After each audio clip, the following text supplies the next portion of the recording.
Welcome, and thank you for joining Q&A, KabU Q&A with senior teacher Tony Kosinec.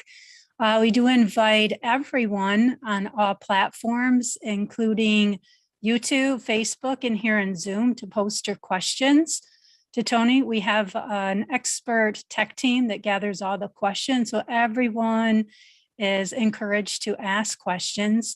If you're in KR1 or a KAB member and you have access to the Zoom link, you have a very special opportunity to join on Zoom and ask questions live of Tony.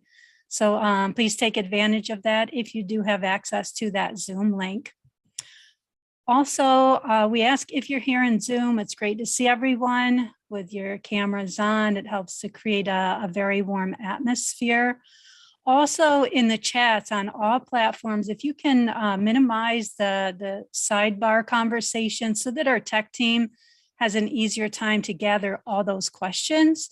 And this is really like a format of a class, so it helps everyone to stay very focused on the topic. Also, we invite you to include where you're viewing from. Can be country, city, and country if you choose, and that's always exciting to share that a little bit later on. So Tony, always wonderful to see you. Great to be with you. Thanks, Mary. Yes. I always enjoy these. I like doing it with you and with all of the students who have made a commitment, set aside time, acknowledge the deepest desire of their heart, and are attempting to find the first rungs of the ladder. If you are, like Mary said, the Zoom is the best place for us to have a personal contact in a way that we can truly feel each other, and there's something special that happens here. That's different than watching on YouTube or on Facebook. If you are a student and you're watching from there, if you're in Kabbalah Revealed 1 and 2, and you're asking a question from there, well, first of all, join us here because you have a link to come in here to the Zoom. If for some reason you can't, if you're asking a question from those streams, please put KR1 or KR2, whatever semester you're in, because the answers come according to the desire, and it's much easier to your desire, and it's much easier to feel what you're truly asking if I know that you're a student. So why am I saying that that there's something different or special about being in the Zoom with other students? It has to do with what Kabbalah is, and how one learns to perceive a change of perception in reality. All of the things that people are learning in Kabbalah Revealed 1 and 2, they're principles of Kabbalah. They are sort of a rope or a ladder that hangs down into one force from another force. And this is what I mean. The fundamental approach to change of perception is to understand how nature works and where we are in the forces of nature. As far as human perception goes, there are only two things involved. There is the upper force, which is a force that we call the creator, which is just the pure intention to bestow. There is nothing other than that, and that in itself is the force of creation, is the force of communication, is actually the whole reality. And then it does its bestowal, its giving, to the only other force that there is, which is what we call human life, and it is the will to receive. Between those two things, between this force of giving and this force of receiving, is structured all of nature and all of reality as byproducts of the interaction of these two forces. From that upper force, the wisdom of how nature actually works, what the law of nature is, and how we learn to negotiate and climb to a higher perception over the perception of the desire, the will to receive. That ladder that drops down from the upper force, those are the basic principles and concepts of Kabbalah. They go into the ego. They're not like the world that we want to reach, but they give us an inkling. They give us some sort of a grasp of how different the nature of the created being and of all of creation is from the upper force that is our true reality. It's only a starting point for us. We begin to, by looking, even though they awaken great things in us when we start to learn these basic principles, we start to feel the dynamics of the world, why things evolve the way that they do, why we suffer, and what suffering is really about, and how simple the process actually is of overcoming all this. Not that it's a simple structure, but the doing of it is beyond us. It's not in that place that these basic concepts come, to seed in. They go into the soil of our ego, of our will to receive, and yet what grows there is something that grows in order to enable us to perceive this upper force and to begin to have a relationship with it, and to grow out of the will to receive into a place of perceiving from the point of view of the very law of nature of what we call the Creator or the upper force. But to understand it, that's not our goal. Our goal is not to understand concepts or complex relationships that we see in science that the Kabbalists see from this upper force. It's not about that. It's about changing one quality into another so that they function in the same way that the whole integral system of nature functions. So learning the principles is only a starting point. All of what you learn in the basic principles that you've been getting from Kabbalah Revealed needs to be placed into a completely other context in order for the change in perception of reality to truly begin, to really take root. It has to be put into a context that is like the workings of the law of nature, not just like the ego or the mind that starts to grasp certain things, but like the force of bestowal itself. We're trying to come to an equivalence of form with it, that our intention should be like that upper force. All of the secrets of Kabbalah, all of the things that get presented to us that we see in these books that mostly are not Kabbalistic books at all, that seem like mysticism and all that, they're not. It's not. The real process that is taught, the methodology of Kabbalah has to do only with what I've been describing here, which is to move from concept into living internally exactly like the forces, the intentional forces, the real forces of nature, how they interact. And that means that we have to be put into a social context that mimics the interworkings of the law of nature. Humans cannot learn this any other way. Human consciousness cannot grasp the laws of nature other than in the way that we relate to other people.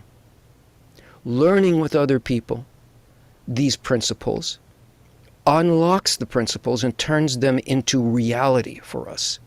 And that's why we say that, I'm saying that if you're a student, being in the Zoom and feeling yourself in relation with others who are learning this is the beginning of the key of the practical wisdom that is our birthright, that has been there since the dawn of the appearance of human consciousness.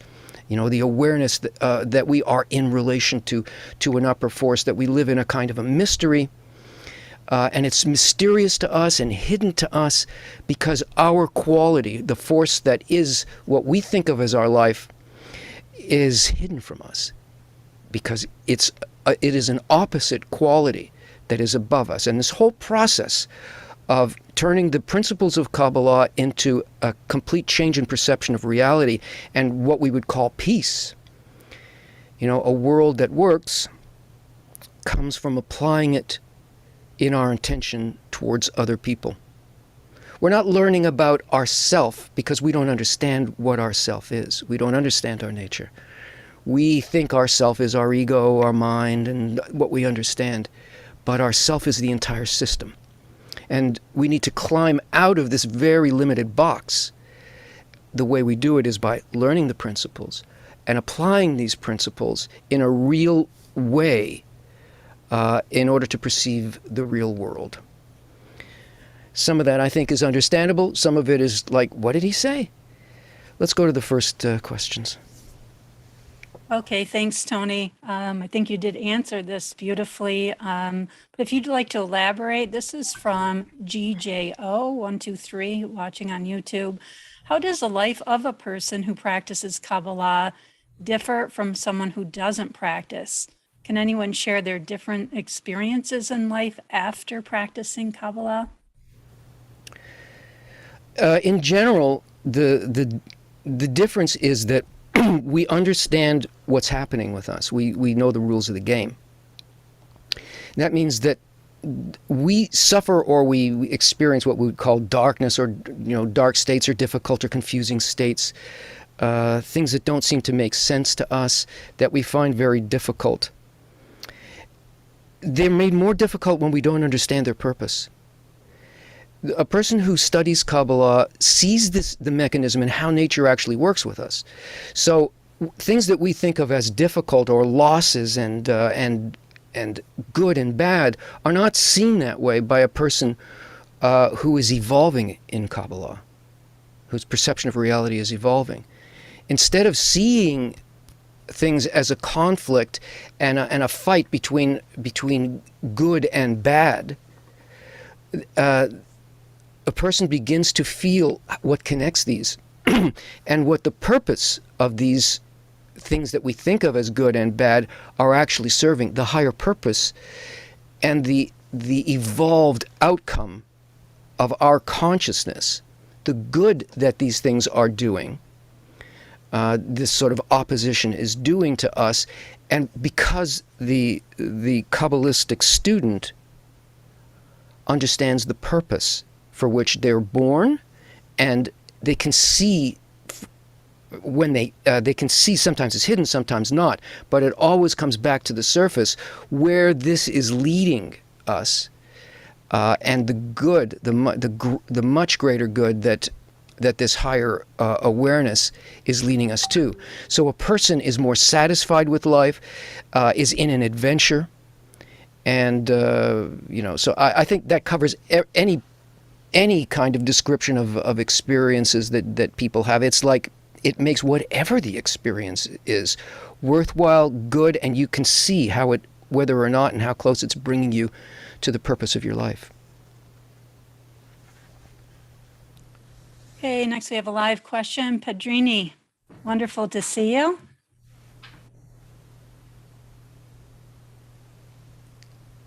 Just need to unmute, and there you go.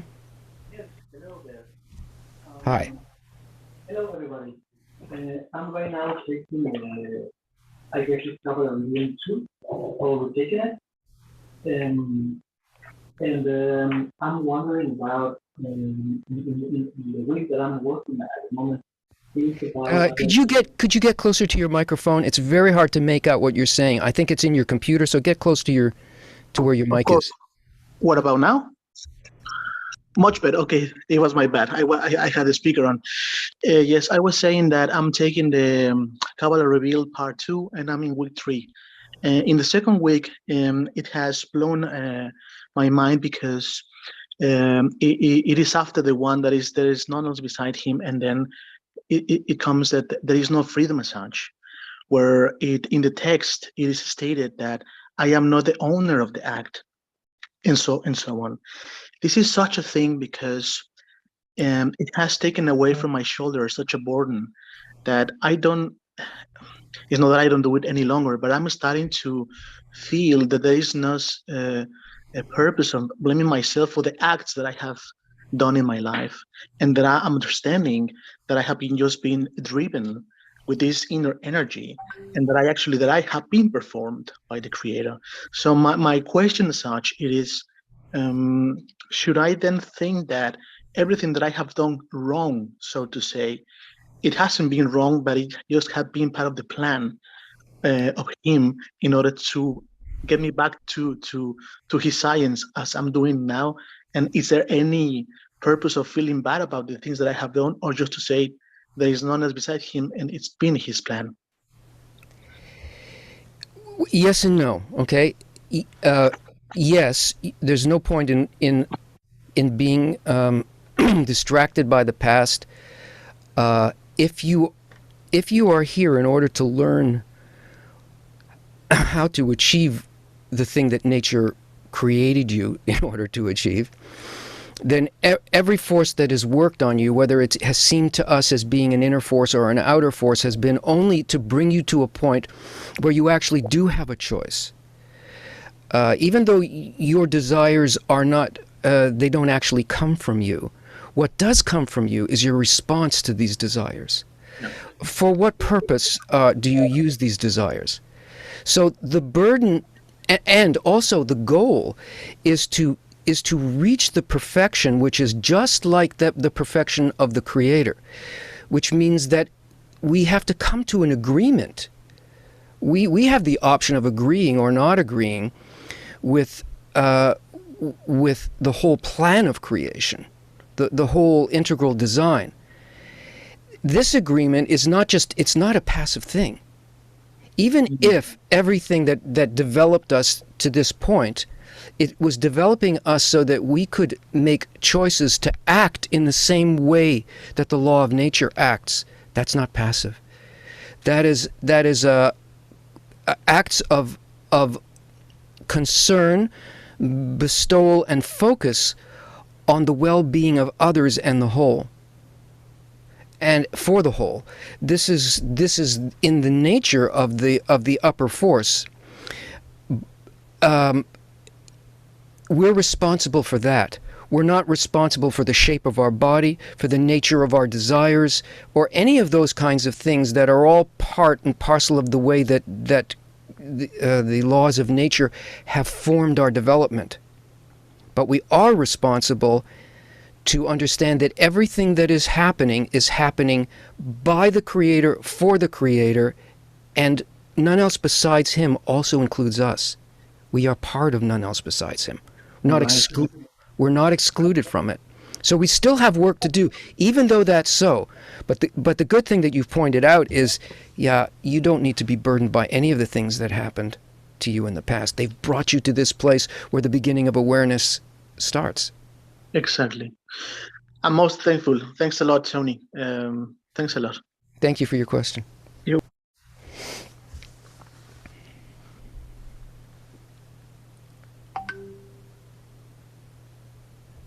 Okay, next question also comes from a viewer in Zoom. Michael is asking, is even the desire to receive the light from the Creator an impediment to entering the upper reality to commune with him or her? The desire to receive the light. Well, at this point in your development, no, it's not an impediment. But it's right to understand that what we're looking for is that we want others to receive. But we still need to ask. We still need to ask for help, because our nature is so completely opposed to that force. It is the opposite of the giving force. We actually can't achieve that within ourselves. We need to rise above ourselves in order to do it. Where does that come from? Does it come from our strength? No. It comes from above. So it is to ask for the light to help us is the right thing to do. To ask for the help, to turn to the author of reality and saying, you made me like this. You made me egoistic and completely self-absorbed, and my qualities that you created in me hide you from me. So help me.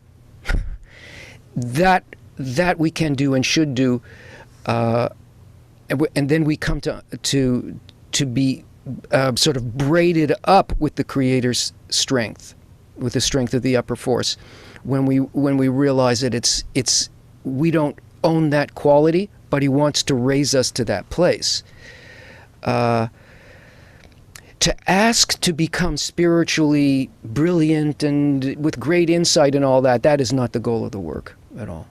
So yes, we don't want to be asking for great understanding or wisdom. What we're really asking for is to develop along the lines that the upper force wants us to reach. It wants to give us everything that it has. And everything that it has is a care and connection to others. If you really look into whether or not you can do it, you'll see, and you really measure it. And the only way you can measure it is against other people. You can't measure it against the Creator. When you look at whether you can or can't do that, we see that we can't do that. So there's always a need to turn to the upper force to help. If we're asking in order for us to be able to attain what it wants us to attain, that ultimate goal, that is not a selfish thing. Mary? Okay, Tony, hi from Cape Town. This is Nicole watching on YouTube, who is asking, would you be able to re-answer my question? What is time from a Kabbalistic perspective? Apparently YouTube was shut down in the previous live stream, so she still has that question that's burning. What is time from a Kabbalistic perspective? You mean YouTube was shut down the last time we had a Q&A? Is that what she means, or it is shut down today? I believe so. I think from the last Q&A, she said during the previous live stream. Okay. Time from a Kabbalistic point of view is the difference between your desire and your own quality. The difference of your own inner form with the inner form that you desire. The fulfillment, let's say, that one desires. If there is a hunger, a need, and the fulfillment of that desire is not revealed, then we apply the egoistic concepts of space-time to that, and we say, in the future, or I had it and it's in the past. But all that it is a vessel, a need for light, and time present is when the light or that fulfillment enters the need. When it is not in the need, it's projected by the egoistic perception, mind, which it's called egoistic in the sense because it sees us as a separated object in a vast empty space. And so it perceives that something approaches us or it goes away from us. But it's only how close is the light to fulfilling the need. Okay, thank you, Tony. Also related to the previous question, a viewer on Facebook is asking, to what extent does the ability to open the heart regulate the reception of light? Well, it depends on what you mean by a heart, an opening of that heart. If what you mean by that is that we sort of we annul our self-interest and we pay attention to what is around us, to others' needs. Like when you say you open your heart to another, it, say in emotional relationship, it means that you disappear the qualities and the needs of the one that we care for, and this is care, this sort of annulment, fills our awareness and becomes ourself. What they need becomes our self-interest because they are ourself. And so is everybody else. And we are not self. Love your friend as yourself means that the entire system of humanity is actually the self. All those things that we see outside of ourself. If opening the heart means to take into consideration their situation and their need, and wanting their development, yes, that's the whole thing. To be able to actually do that, though, you can't do that within your own nature. You can do it a little bit egoistically because maybe you want something from that person, or you find them beautiful, or you think they make your life better. But these are all considerations of what you want for yourself. Opening the heart in Kabbalah means to open it towards others without a consideration for the self. How can you reach a thing like that? Well, you can, because that is the quality of the upper force, and there is a methodology in order to learn that. And it is, as you say, it is essentially the complete opening of the heart so that reality fills us rather than our self-concern. Hey, thank you, Tony. A viewer on YouTube is asking, through studying Kabbalah, I've realized how important and vital intention truly is. I've slightly developed a fear of saying or doing the wrong thing. Do you have any advice to help me navigate this? Don't be afraid of the wrong thing. The wrong thing helps you find the right thing. We only navigate through the negation of what is false, because we don't perceive what is true, and we can't really see the target, nor do we really understand at this point what we think of as intention is not what intention is. Important to know that it's not the act itself, obviously, but intention and prayer and all of that, they're really all the same thing. And what we learn through a lot of experience, and it takes time. If it didn't take time, the world wouldn't be immersed in the complete illusion that it's in, and it wouldn't be immersed in this way for what we feel as thousands and thousands and thousands of years. So you need to make mistakes. I need to make mistakes. We all do.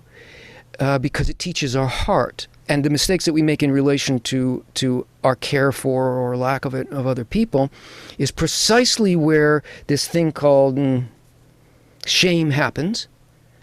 And the shame comes to teach is our sense of where we rather should be, where our intentionality really should be. Intention is not like, well, I want this particular outcome. It's subtler, it's broader, and it's much more inclusive than that. And the way that you learn where that is through mistakes. Hey, next question is from a YouTube viewer. Tracy Myers is asking, tell me, is the earth flat? And please explain the firmament.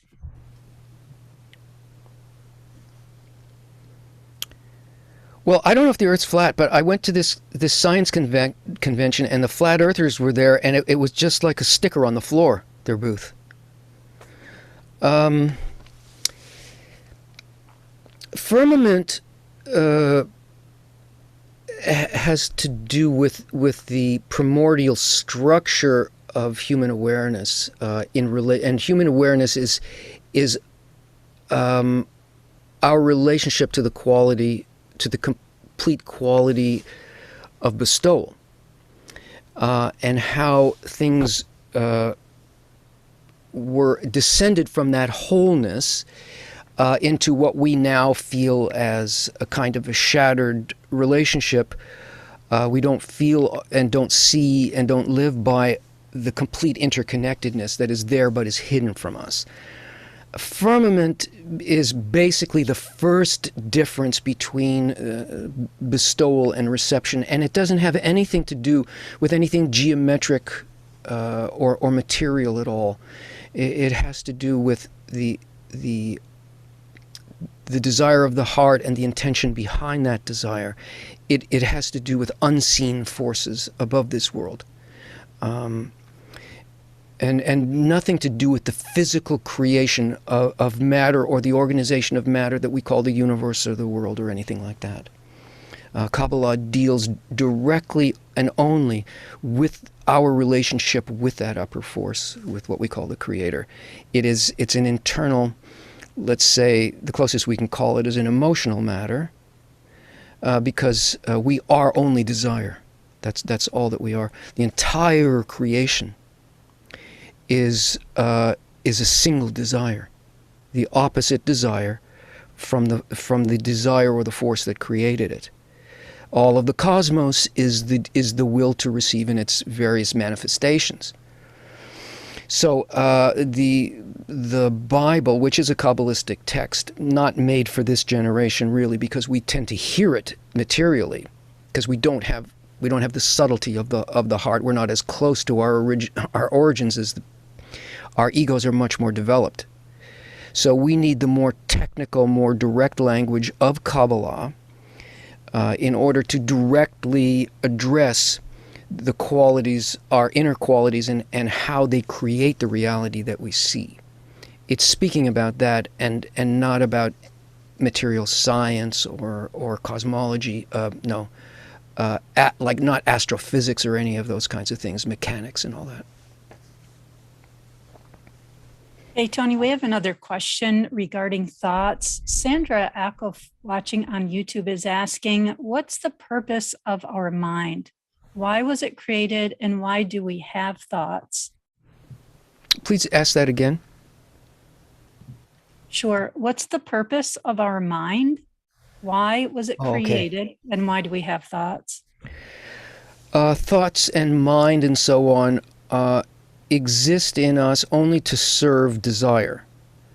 Desire is the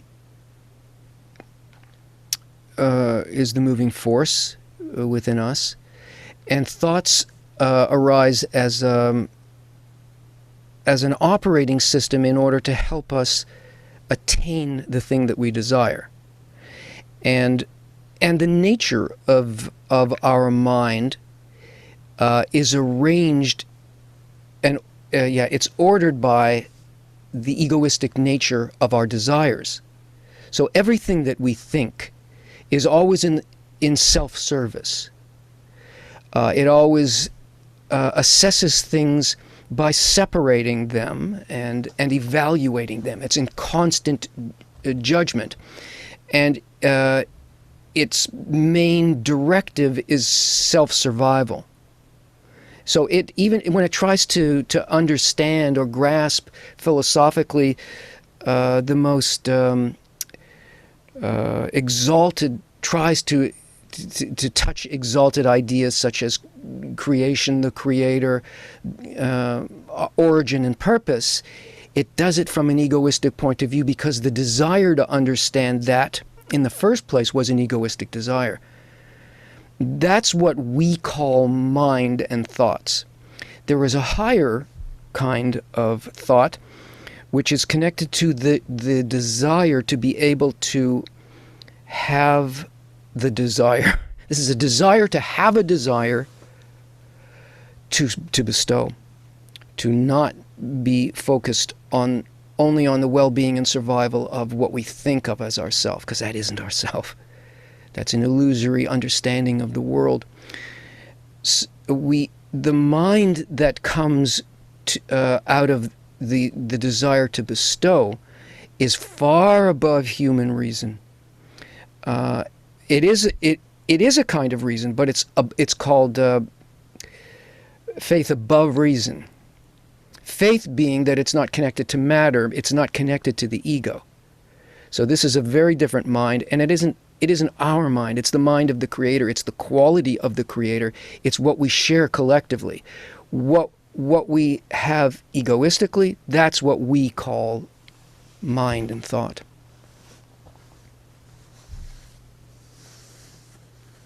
Hey, thank you, Tony. Jose, you're up next. First, I'd like to share some of the locations where viewers are watching from. Sydney, Australia, Sacramento, California, Luray, Virginia, Dominican Republic, the Netherlands, Hungary, Sao Paulo, Brazil, London, England, Utah, Chile, Los Angeles, California, Libya, South Africa, Ireland, Denmark, Amsterdam, Holland, Dublin, Nairobi, Kenya, Turkey, Tampa, Florida, Pretoria, South Africa, Bronx in New York City, Brazil, Gaborone, Botswana, Smoky Mountains, France, North Carolina, Florida, Puerto Rico, Mauritius, Lagos, Nigeria, New Zealand, and Central Florida. Thank you so much for sharing all those. If you still want to drop those in the chat, I'll add a few more. Hi, Anna, from Portugal. And I'll announce those in a few minutes. Also, if you're not sure about how to ask a live question here in Zoom, our tech team will post a link to do that if you're not sure how to raise the hand icon. Okay, you're up next, Jose. Wonderful to see you. Go ahead. Hey, Jose, that palm tree behind you looks like an Aztec crown. Oh, wow. Interesting. Well, first and foremost, thank you very much for everything that KabU and you have done for me, Tony, and the students for being here. You pretty much just answered my question in the previous question, because I have a thought for the new age, and I've been working on this. So you, like I said, you answered that question in the last previous question. So my next question would be, if I have been creating this new age through soccer evolution, would KabU be interested in helping me evolve with this? Not understanding the question. Ask it again. So I have an idea. It's called soccer evolution that I've been working on, and I was just interested if KabU or if Kabbalah would be interested in helping me progress with this. Well, I think you need to find out more fully what Kabbalah is first, and then you would need to evaluate what its relationship is to the Kabbalistic methodology. I would not, because I can't tell at all, and we don't usually get involved with any other methodology or process, because Kabbalah we're an educational organization, and our job is to give the methodology to people. If you're doing something worthwhile that's related to it, I think it'll become clear to you how much it is related to it and so on. And when you get to the point where you can see for yourself how to do dissemination and how we do dissemination, then we'd be able to speak about it on equal terms. Right now, it may be right, but in order for us to get involved, we would have to know that you understand what the methodology actually is, and that our partnership is a real partnership. I understand that. So in my process, for me to have a better environment and a teacher, is this the steps that I need to continue to do, is just go through KabU and keep evolving in that? Or is there another way of me to cling to a teacher? We provide, look, it's really hard to tell who is a teacher and who isn't a teacher of Kabbalah for a person who's new to it. KabU comes from, it's an organization made by students. This is a kind of a co-op, KabU, made by the students of Rav Lightman, who is the student of Baruch Shalom Halevi Ashlag, who was the direct student of Yehuda Ashlag, who was the direct student of, and this lineage goes back and back and back and back. And the co-op of students, like the people who Mary and the people that are on Zoom here, and the people in the background, and Willie and a lot of people, we have sort of banded together, put our resources together in order to forward this lineage to you. This is a living lineage. And this represents the teaching lineage and a hand down to students to join a real teacher in the real lineage. It's not the way that it was in the past, where you have to have a one-to-one relationship with an enlightened master.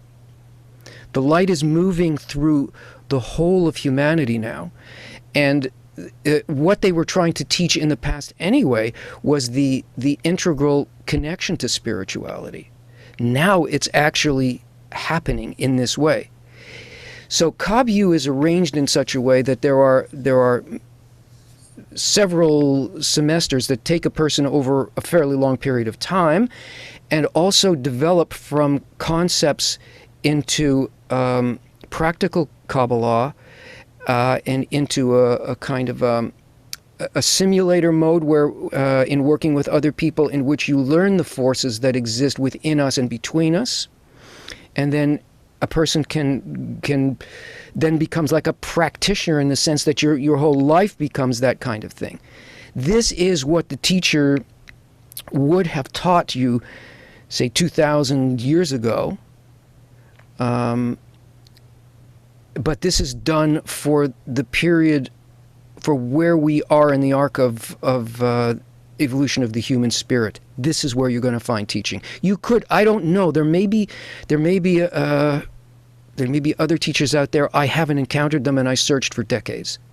So I think that at the minimum, you get into it, travel along a bit, and see if it works for you. And if you feel you're in the right place, you don't really need to seek out anything other than this, because all of the texts, authentic texts, you will find available to you, a progression of lessons as much as you want, and as broad as you want, or as little as you want, right up to the point of daily lessons that happen with our teacher, Rav Lightman, all of that stuff.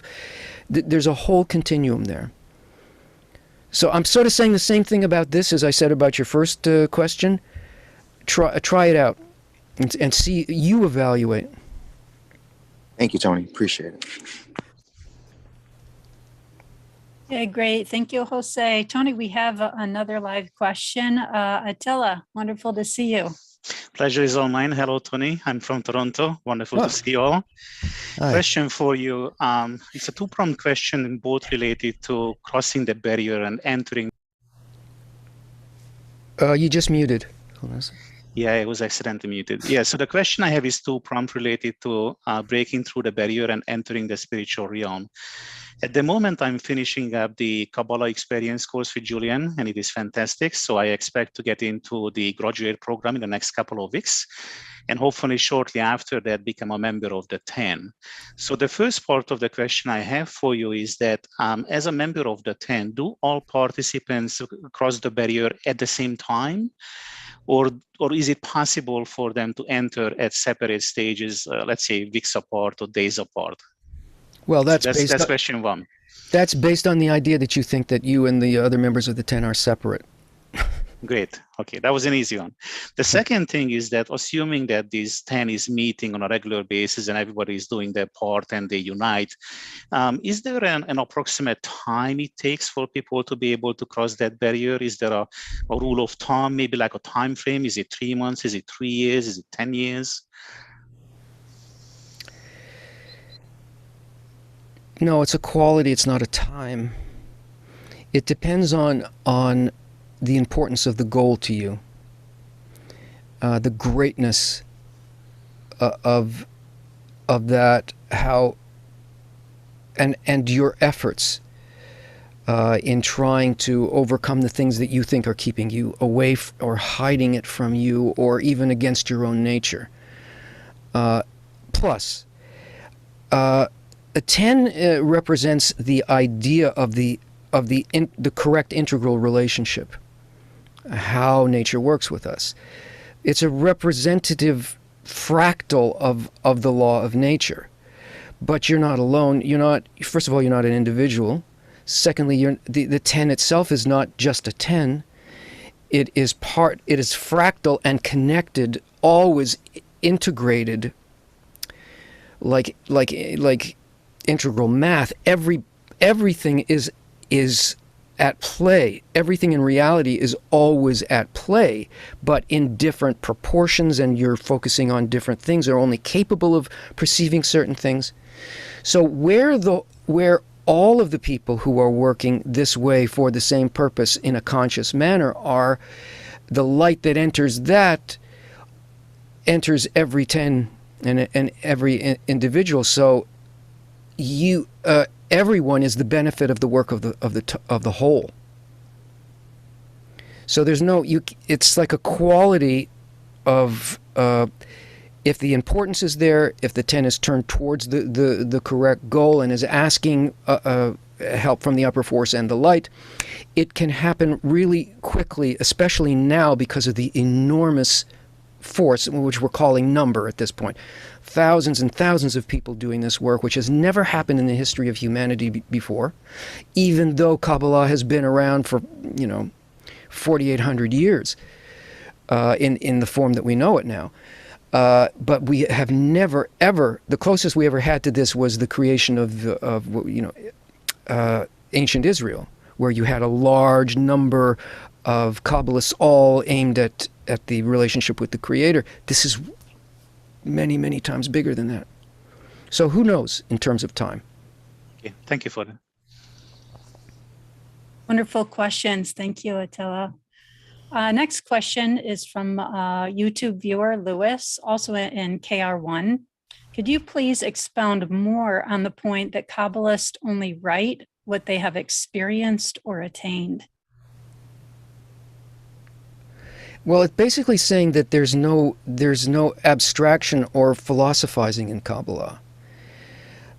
What is written about is what is felt in the heart in relationship to others, and others being the sort of material, no, that's the wrong way to put it. Let's say the Creator's medium of communication with us.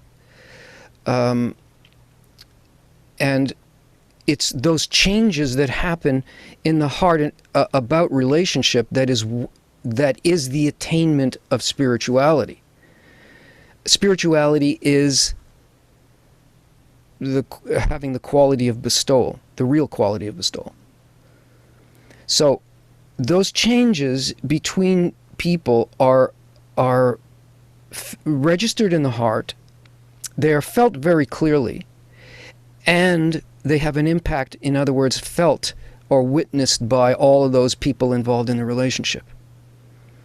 There's like an agreement on reality that one can feel in their own heart. So other Kabbalists see the same thing and can confirm that. And it is only those real things that actually occur in relation to the attainment of spirituality that Kabbalists write about. They don't write about anything external to it. They don't project anything. They don't have theories. They speak about what they have heard from sages, how they have tested themselves on that matter or in that methodology, and what the results were. And the books of Kabbalah are basically either describing the sort of internal experiment on the self, because it's in the science of Kabbalah, it is the scientist that changes and that is being measured. They write about either what the experiment is and how to do it, or what happened as a result of the experiment, and nothing else. It's very, very practical.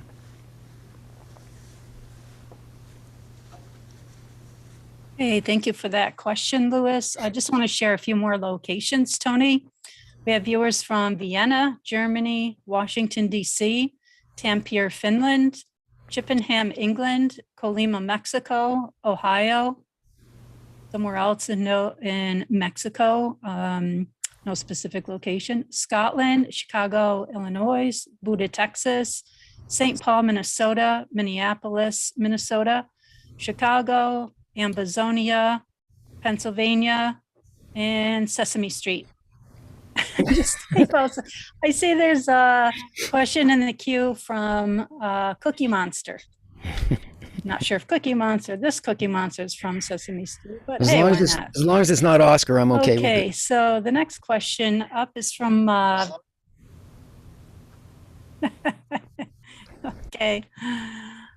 So we have Orlando Morera Torres on Facebook. About the point in the heart, does a creator awaken the point? Are all points going to be awakened?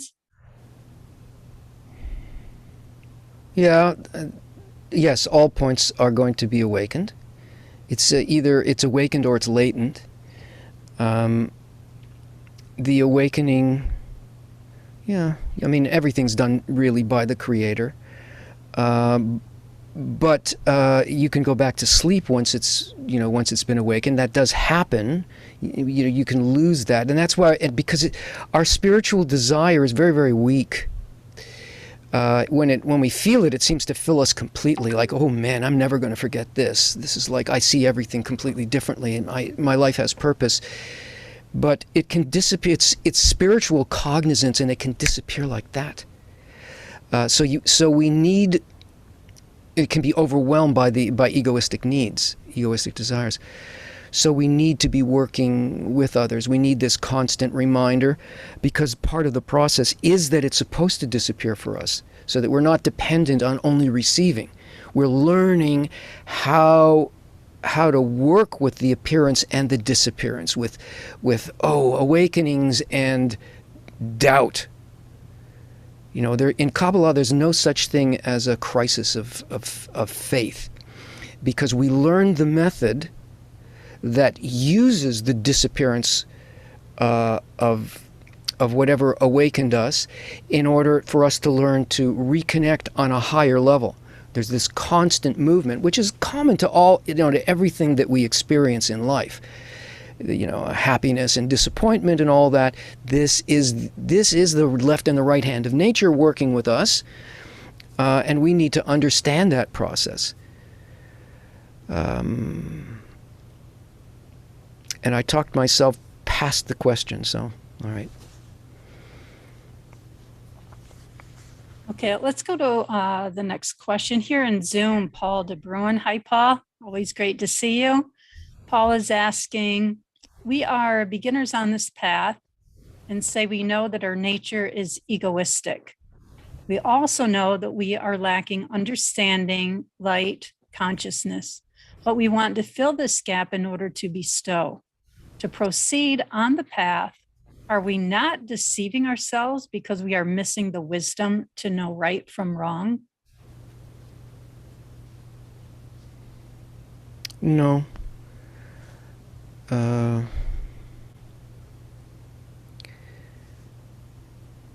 There's only one right and there's only one wrong. Right is when we are yearning to be connected and to find the means of having that intention, or even just to ask for that as opposed to ask for ourselves. And wrong is to be detached from that and from other people. That's all we need. We just need to keep the greatness and the target in front of us, and it provides all of the correction and all of the direction. It's simple, really. Okay, thank you, Tony. We have two related questions from Tracy Myers and Radian Ikaruga, both viewing on YouTube. Please explain how to read the Bible properly. I know I am beginning to see this book as states of consciousness, not as a history book. Am I seeing this correctly? Is there any advice about the secrets of Torah? Is this a student?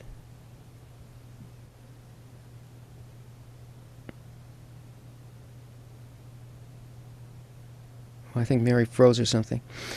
Well, no, I mean, I think that basically if you really do want to...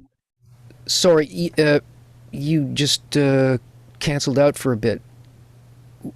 Say that again, Mary? Okay, sorry, Tony. Yeah, unstable internet. There's no indication that either of these questions are coming from students. All right. Well, the only way to understand the Bible is to learn Kabbalah, because the Bible is Kabbalah, but it's in a language for when humanity had far less enormous ego. And so it appears to us as not as forces and not as instruction for how to change a perception, but as some kind of history. So if you're going to deal with the Bible as your primary connection to actually attaining spirituality, it'll never work. You have to do it now. These days, you have to do it with the scientific language of Kabbalah. Learn that, and then what is in the Bible becomes more and more apparent. Is it necessary? I don't know. I think you can really achieve what is Torah, which means instruction by the light, by going directly to the instruction by the light, which is Kabbalah, which means Kabbalah means reception, how to receive the light.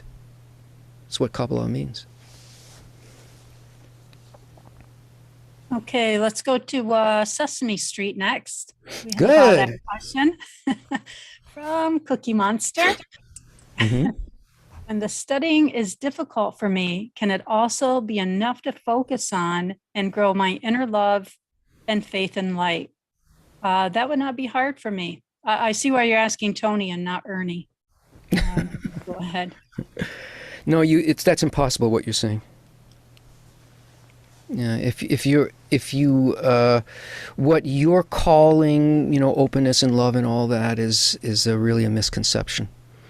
The way that the ego hears these concepts is through egoistic desires in the egoistic mind, and it is an incorrect perception that needs to be unlearned. The love we think of, the openness we think of, is not what is meant by spiritual love and openness, and one has to unlearn that and learn the real meaning of those definitions. No, you cannot do it on your own in any way. But study does not mean to become, it's not an intellectual process. It's really a very practical process. It's like learning to be a plumber.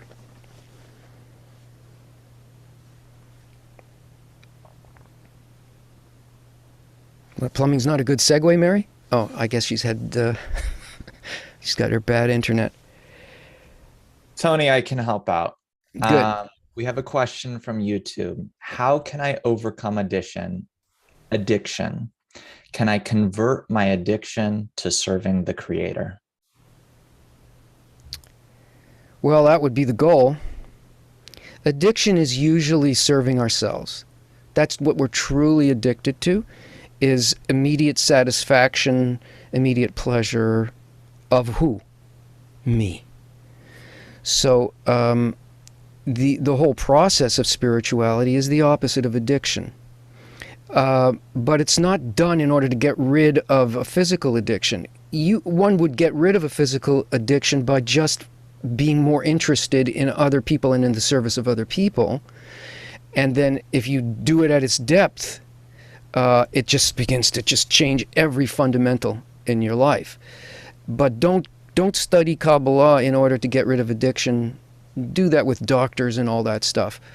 But one finds that they are not addicted to anything if when they start attaining in any way, even in a small measure with Kabbalah, it just makes us want the purpose for which we were created, and that brings with it a very different type of pleasure. Tony, I don't know if Mary's internet is back, but this might be a good concluding question from Miriam on YouTube. What is trying to be taught the wisdom of Kabbalah? What does it mean to try to be taught this wisdom? What do I need to do?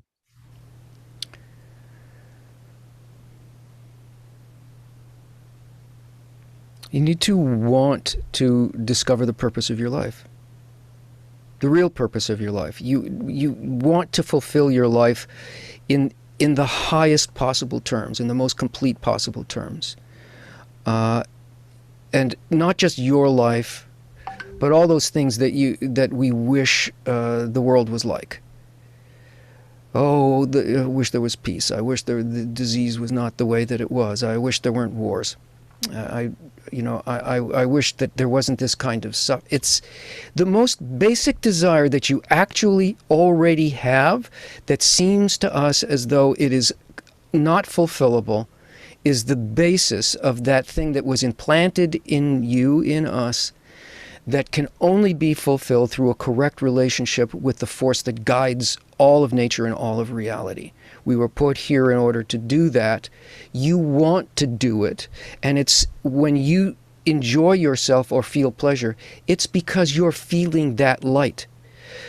But Kabbalah is the experience of that light and that pleasure undisguised for what it actually is. And it doesn't just bring us pleasure, it brings pleasure to the entire system. It's a good last question. Mary, you have some announcements?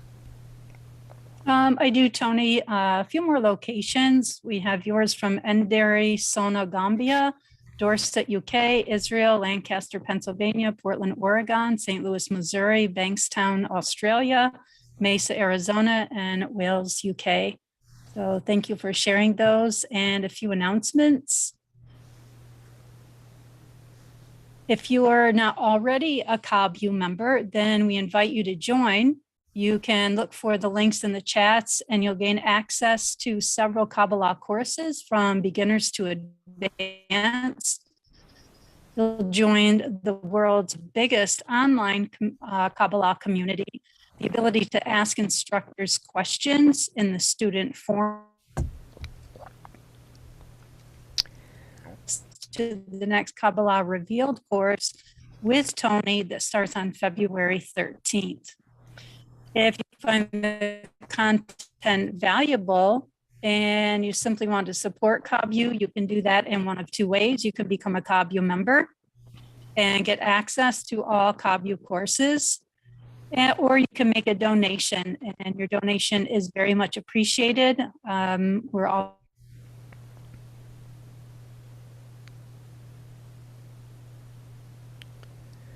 So Mary's internet's cutting in and out. I want to say before we go that we're moving now to a private session that is happening on Zoom just for students.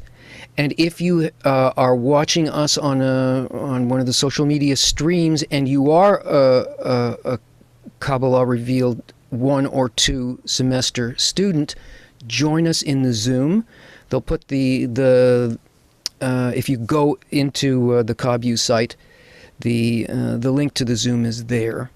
And I want to thank everybody who joined us today on the streams. These were great questions, and appreciate it. And there was a good feeling and a very sincere need out there, which is just great. And thank you, the students that are in the Zoom. Stay put, and we'll continue in our private session. Thank you, everybody.